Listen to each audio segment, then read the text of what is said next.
Mais la blague était sur elle parce que j'avais déjà raconté toute l'histoire à mes parents. Et ils pensaient aussi que c'était hilarant. Donc cette idiote de prof de lycée s'énervait à cause d'un jeune de 17 ans portant des jeans déchirés, pour ensuite se faire rôtir en enfer et revenir par ses parents une fois par mois, parce que son ego ne pouvait pas supporter qu'un élève fasse une observation sur un échec de sa planification. J'ai obtenu mon diplôme en 2017, à 19 ans, dans les 20% premiers de ma classe, ce qui n'est pas impressionnant. L'école était complètement débile. Je suis allé à l'université.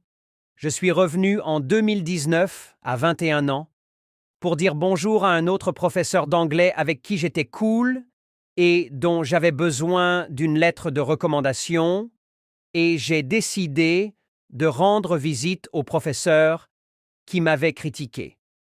Je suis entré dans la salle, j'ai vu qu'elle notait et qu'elle n'avait pas cours, et je me suis dit « Madame la maîtresse, j'ai enfin un nouveau pantalon de grand garçon. Je suis un grand garçon maintenant. Et je n'ai jamais vu la volonté de vivre s'évanouir du visage de quelqu'un aussi vite.